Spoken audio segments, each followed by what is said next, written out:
Olá, sejam todos muito bem-vindos a mais este vídeo da série de Data Analytics to Data Science, então, que é um projeto na qual a BI do Brasil está patrocinando, onde vou passar em torno de uns 60 dias aqui pelo Vale do Silício. E a ideia é, sempre que possível, a gente poder compartilhar com vocês alguns materiais, sejam eles de quesito mais técnico, ou mais em termos de experiência, do que a gente está vivendo, do que a gente está sentindo ao longo desses dias. O objetivo de hoje é compartilhar um conhecimento mais técnico, então eu vou entrar um pouquinho dentro do assunto, que é Spark, que é uma tecnologia que está sendo amplamente utilizada e explorada para análise de grande volume de dados. Então, a agenda aqui desse vídeo, o que a gente vai procurar estar trabalhando? Uma introdução em Spark, brevemente vou falar para vocês e passar alguns links de referência para quem quer buscar mais conhecimento sobre. Apache Spark, ele vem o que para substituir o Hadoop? Qual que é a ideia? E aí, assim, pessoal, eu não vou introduzir e desmistificar o Hadoop. Eu tenho um outro vídeo, que foi até de uma palestra que eu rodei em 2003, que eu tenho essa palestra gravada. Eu vou publicar no YouTube, e aí quem tiver dúvida sobre o que é Hadoop, o que é tudo isso, e quiser buscar mais informações para desmistificar esse conceito, sugiro dar uma olhadinha nesse vídeo, que depois eu vou deixar o link aqui embaixo para vocês. Esses são os 4 pontos que eu vou abordar aqui na agenda de hoje com vocês. Então, introdução ao Spark. Normalmente, quando você começa a estudar ou começa a ouvir essa palavrinha, e eu confesso que eu ouvi tanto em algumas entrevistas, quanto em vários eventos que eu venho participando por aqui. E, de início, você se questiona, o Spark, qual que é a ideia? Ele vem para substituir o Hadoop? Ele vem para trabalhar junto com o Hadoop? Então, o Spark ele é uma solução open source, onde ele foi desenvolvido pela comunidade. E a ideia é ele trabalhar em cima do Hadoop. Ele traz algumas bibliotecas muito interessantes, que vão além de tratar aquela função de mapeamento e redução de dados, que é o que o MapReduce faz. Então, ele traz bibliotecas para a parte de SQL, para streaming, para machine learning e para elaboração de grafos. Então, ele é uma solução que ela é considerada muito completa, porque ele atinge vários pontos no cenário analítico, e também pela questão da alta performance que a gente tem usando a solução Spark. Enquanto o Hadoop MapReduce visa trabalhar muito com disco, o Spark ele faz um uso muito intenso da memória, do formato in memory. Então, como ele carrega muitos dados para a memória, ele tem uma velocidade e uma performance muito maior que o MapReduce. Aqui, em cada slide, vocês vão notar que tem algum link, onde vocês podem clicar nesse link e buscar mais informações e aprofundar um pouquinho mais disso tudo que eu estou falando. E aí, dentro daquela questão, a Apache vai substituir o Hadoop? Não, não é essa a ideia. A gente precisa ver o Spark como uma outra funcionalidade que ele pode, entre aspas, competir com o MapReduce, ou seja, a gente tem mais uma alternativa. Então, até então, a gente utilizava o Hadoop e quando a gente precisava fazer todo o trabalho de mapeamento, redução de dados, ordenação desses dados, a gente usava a funcionalidade do MapReduce. O Spark é uma outra opção, é uma outra solução que a gente pode vir utilizar. Então, conforme eu abordei anteriormente, enquanto o MapReduce ele trabalha muito mais no nível de disco, o Spark ele faz esse processamento muito mais veloz em nível de memória. Hadoop, MapReduce ou Spark? Então, essa é uma das questões que o pessoal tem levantado. Então, em que momento que seria o ideal eu fazer uso de MapReduce? Em que momento seria o ideal eu fazer uso de Spark? Foi feito um sort benchmark em 2014, que na realidade o objetivo é identificar um sistema que ordene 100 terabytes de dados de uma forma mais performática. E aqui estão os resultados, né? Spark, inclusive, ganhou o sort benchmark em 2014. Ele apresentou um resultado 3 vezes mais rápido, mais performático que o Hadoop vinha apresentando.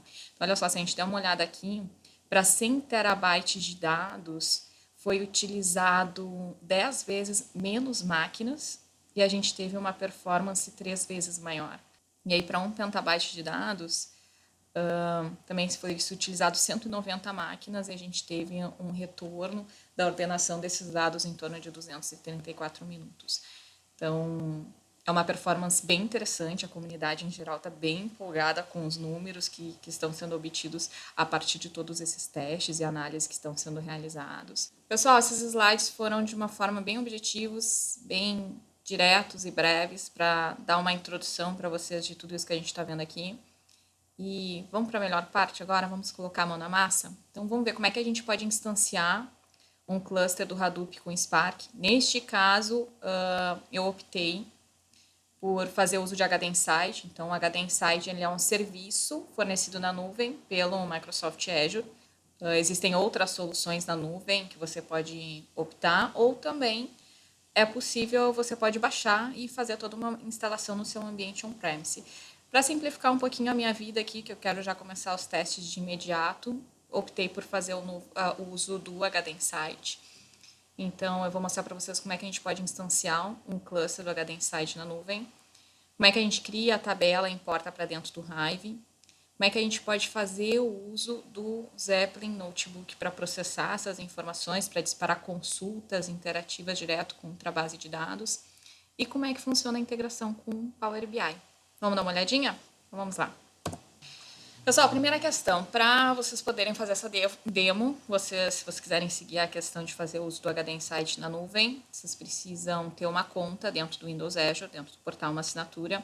Eu, particularmente, eu peguei uma assinatura que eu tenho aqui gratuita, que, inclusive, vocês também podem ter essa opção de fazer uma avaliação gratuita. Eu, particularmente, eu estou há mais ou menos 24 horas com esse cluster no ar, tá? Eu já instanciei tudo aqui, a minha instância, e já brinquei um pouquinho. Até o presente momento, com o Hadoop no ar, eu gastei em torno de R$125, tá? É mais ou menos uma média de R$11 por hora que eu estou gastando com ele. Tá? Isso no momento que você faz a alocação do recurso, você já pode provisionar, já pode ter uma ideia de qual que vai ser o volume de investimento necessário. Qual que é o ponto aqui que a gente pode cuidar para a questão do Azure, que é interessante? Eu não preciso manter um cluster do Hadoop no ar tempo integral.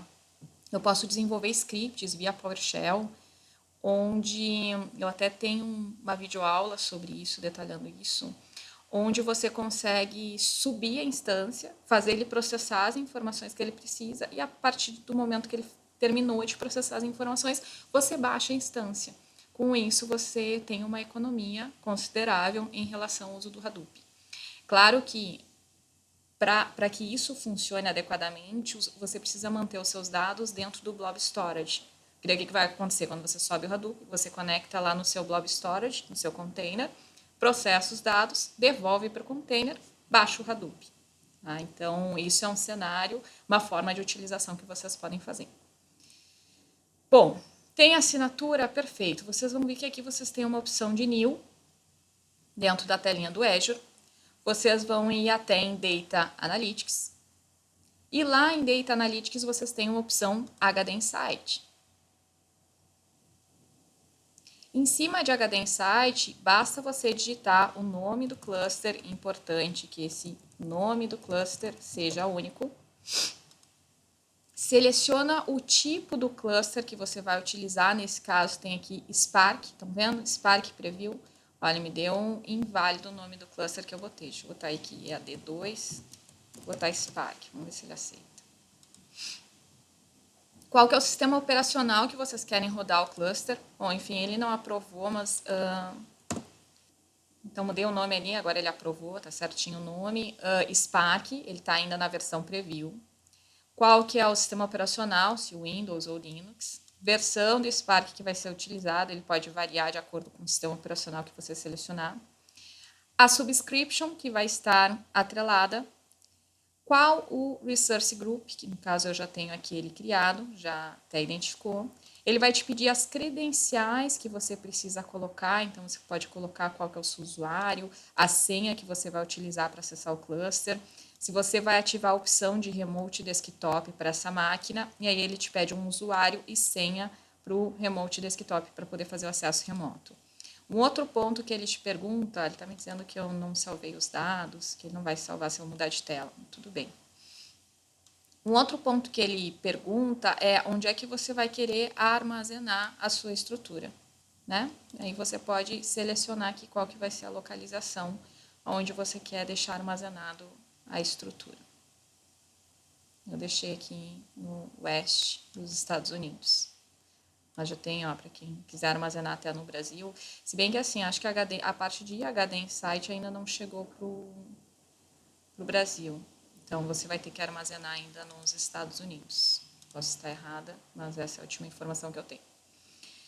O que mais? Parte de nodes. Isso que é bem importante. Quantos nodes você quer alocar para o seu ambiente? Então, por exemplo, o HD Insight que eu criei aqui no Spark, eu pedi 2 nós no meu cluster, tá? Um cluster bem simplesinho, até para não precisar gastar muito aqui nos meus testes. E aqui embaixo, bacana é que ele já te traz a estimativa de gasto, ó.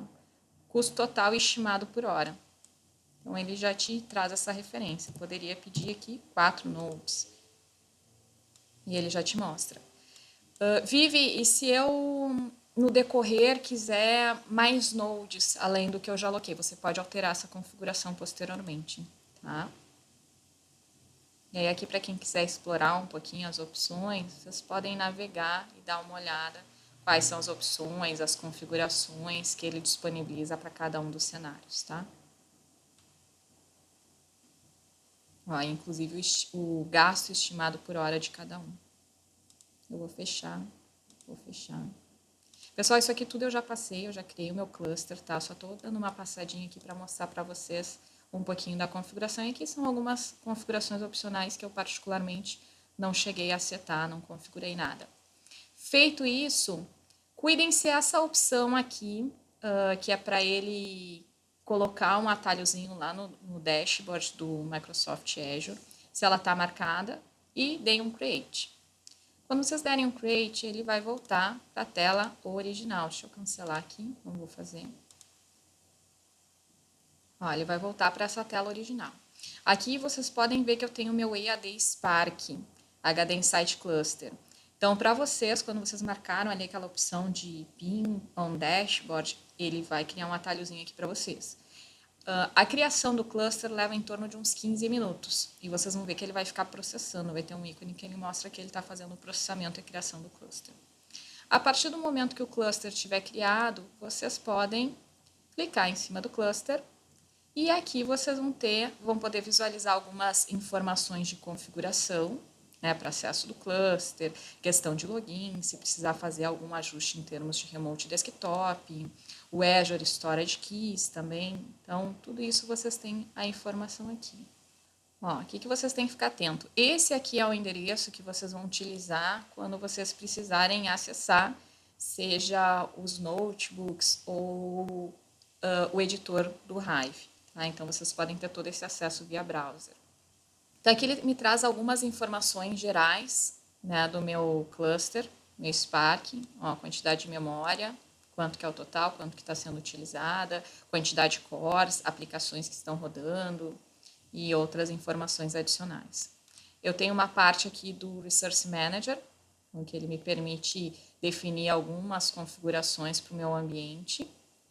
E tem a parte dos notebooks. Aqui eu consigo utilizar tanto o Jupyter quanto o Zeppelin, né, que eles chamam, onde eu posso disparar algumas consultas, tanto SQL como em outras linguagens, que o Zeppelin aceita também, contra o meu dataset de dados específicos. Então, assim, o que eu fiz aqui? Eu estou startando um Zeppelin, estou com uma seção do Zeppelin aqui aberta. Eu posso clicar em Create New Note, e aí eu posso colocar um nome qualquer. Eu vou botar aqui AD Spark Demo, e eu vou criar um notebook. Ó, estão vendo que aqui eu tenho AD Spark e AD Spark Demo. Então, aqui eu já posso disparar algumas consultas contra os dados que eu tenho dentro do meu cluster Hadoop. Antes de seguir fazendo as consultas, deixa eu mostrar para vocês como é que eu fiz o upload de alguns dados para poder fazer a análise desses dados. Pessoal, os dados demos que eu vou mostrar aqui para vocês são referentes a dados criminais que aconteceram na cidade de Chicago desde 2001, Então, de 2001 para cá, todos os dados relacionados a crimes que ocorreram na cidade de Chicago. Então, são dados que são públicos, que você pode baixar. Depois eu vou deixar o link disponibilizado aqui para quem quiser brincar. O que eu fiz? Eu fui lá no site, baixei uma planilha que tem mais ou menos uns 6 milhões de registros, um CSV. Então, ele é delimitado por vírgula. Trouxe para minha máquina. Na minha máquina, eu tenho instalado o Microsoft Azure Storage Explorer. Microsoft Azure Storage Explorer. Que vocês podem ir no Google, digitem lá download Microsoft Azure Storage Explorer. Ele vai trazer um link que vocês podem fazer download e instalar na máquina de vocês. Então, aqui ele tem a opção para vocês se conectarem com a conta que vocês estão utilizando lá no Azure. Bom? Então, no momento que vocês colocarem a conta, automaticamente ele já vai conectar lá, já vai ver os containers que vocês têm dentro do Blob Storage, e aí você pode fazer upload de dados para lá. Então, particularmente, eu entrei dentro do container que eu criei, BI do Brasil, acho que era data, não, é aqui em example, ó. Eu entrei em BI do Brasil, e aí eu tenho aqui example, que é de dados de exemplo, e eu posso fazer o upload dos arquivos daqui. Então, basicamente, eu fui em upload file, busquei o arquivo que eu queria subir, fazer o upload para dentro do Blob Storage. Então, ó, estão vendo? crimes.csv. Ele te pergunta qual pasta, né, que você vai fazer o upload, que é para dentro da pasta samples ali, example. E é só dar um upload. E ele vai fazer o upload desse arquivo. Ó, estão vendo aqui que ele está fazendo? Bom, esse arquivo é bem grandinho. Então, ele vai demorar um pouquinho aí na cópia. Como eu já fiz e já, inclusive, criei estrutura lá por trás, já está tudo funcional essa parte. Aí, feito o upload do arquivo, você subiu o arquivo para o Blob Storage, o que você pode fazer? Você precisa criar a tabela crime, que eu vou deixar o script no meu blog, para quem quiser. Então, esse aqui é o script que eu usei para criar a tabelinha crime. Tá? Então, você pega esse script aqui. Deixa eu pegar esse comando aqui.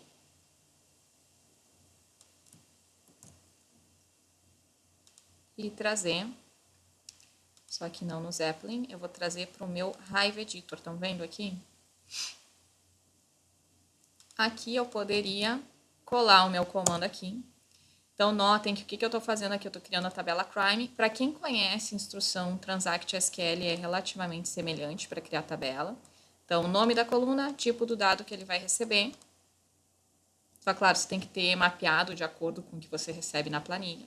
Né? Então, peguei todas as colunas que tinham lá na planilha, identifiquei o tipo de dado, mapeei para criar a tabela. A diferença é essa opção aqui, ó. Você tem que dizer o tipo de delimitação que vai ter no arquivo que você vai importar para dentro dessa tabela. Tá? Então, você precisa declarar isso aqui. Copia, cola. Eu não vou rodar porque eu já rodei essas instruções. Aí tu só dá um submit. Até vou criar aqui. Vou colocar assim, Prime Spark Demo. Para vocês verem como é que funciona. Ó, tá processando. Deu submit ali. E aqui ele já está processando o job para criar a tabela.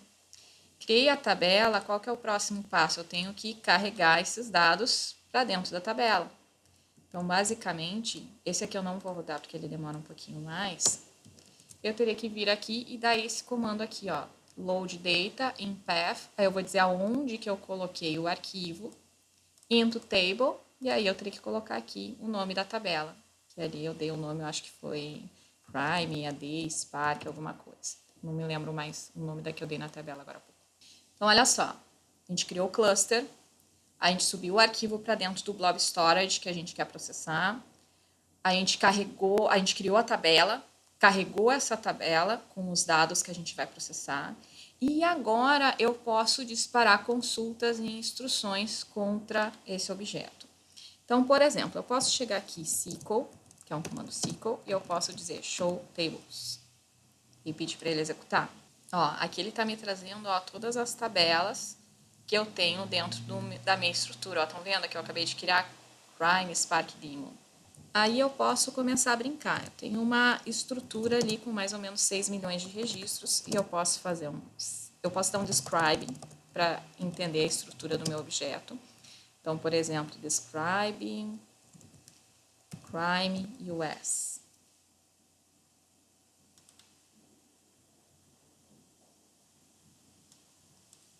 Olha só que ele me trouxe a estrutura que eu tenho dentro da minha tabela, campo, cada tipo de coluna.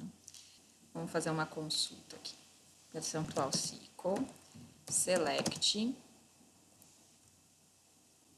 acho que é crime type, isso, crime type, count, asterisco, from crime US, group by crime type, having total, e aqui eu vou botar as total, crime US, group by crime type, having total maior que 100 mil. Então, olha só, tô dando um select no tipo de crime, e ele tá contando a quantidade de vezes que aquele determinado tipo de crime ocorreu. Tô fazendo um group by em cima do tipo de crime, e ele vai me retornar todos os registros que tiveram, que ocorreram mais de 100 mil vezes em cima daquele determinado tipo de crime. Então, vamos lá.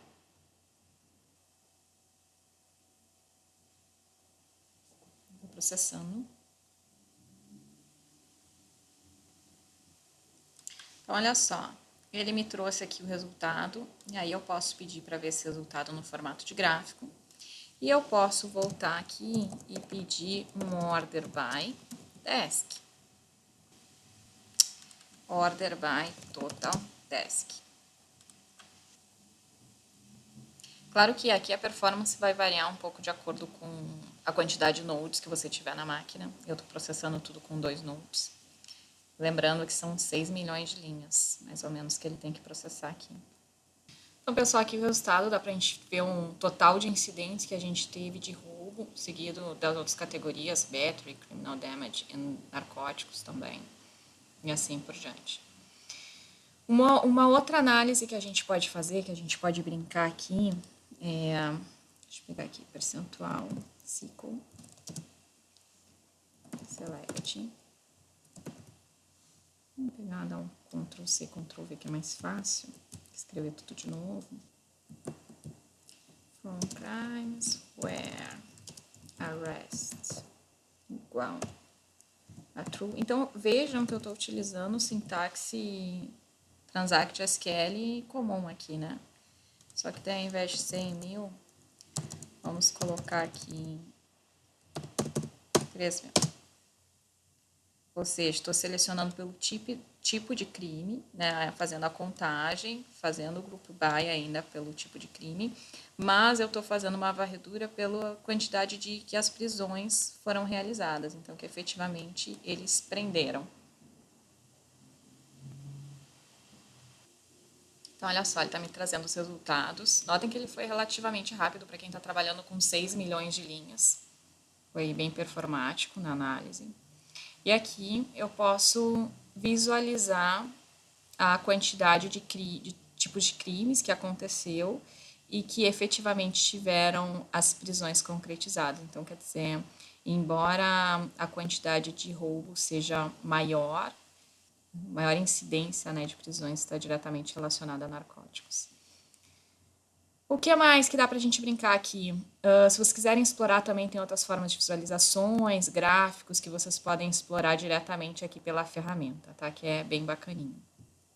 Bom, então olha só, a gente viu como instanciar um cluster com Spark, como a gente pode subir o conteúdo para dentro do Azure. A gente viu que a gente pode disparar consultas contra esses dados usando o notebook e o Zeppelin. E agora eu quero mostrar para vocês um pouquinho da integração, como é que a gente integra com o Power BI. Então, eu tenho um Power BI já aberto aqui, e ele é relativamente simples de configurar. Olha só, esses gráficos e esses dados aqui, eles já estão conectados com o Spark. Então, todos esses dados que eu estou buscando, ó, vocês vão ver, ó, tipo de crime. Isso aqui tudo eu estou buscando lá do Spark, tá? Bom, e como é que eu vou obter esses dados? Então, eu vou aqui em obter dados. Claro, eu já tenho uma conta no Power BI, já loguei no Power BI. Abrindo a telinha do Power BI, você vai clicar no Power BI e vai em obter dados. Aqui dentro ele tem a opção banco de dados. Em banco de dados, estão vendo que tem uma opçãozinha aqui, Spark? Ó, e ele já abre uma opção para você conectar no Spark. Para conectar no Spark é relativamente simples. Você coloca o endereço, e aí a gente tem que voltar lá naquela janelinha. Ó, então eu volto lá no dashboard do Spark, ó, estão vendo? Aqui eu tenho o endereço para conectar com o meu Spark. Ó, conectar com o Spark no Azure HD Insight. Aqui eu vou colocar um nome que eu acabei de fazer o copy. Ó, tá aqui. Avançar. Ele vai te pedir usuário e senha. Ó, já tenho até usuário e senha aqui. Eu já tinha conectado anteriormente. E aí ele vai importar os dados e vai abrir uma console para que vocês possam desenvolver os relatórios fazendo uso do Power BI. Pessoal, espero que vocês tenham gostado deste conteúdo. O objetivo aqui era ser bem o mais direto possível, o mais objetivo possível para passar esse conteúdo para vocês. Se vocês tiverem qualquer dúvida, fico à disposição. Inclusive, se vocês puderem me mandar questões que vocês possam ter, que gostariam que eu buscasse as respostas aqui no Vale do Silício, por gentileza, fiquem à vontade para me enviá-las. Tá? Deixo aqui os dados para contato da BI, os nossos canais de comunicação. E, por gentileza, participem. Ao longo dessas semanas eu estou rodando algumas enquetes e se vocês puderem, por gentileza, respondam. Assim vocês vão estar contribuindo aqui com o nosso trabalho.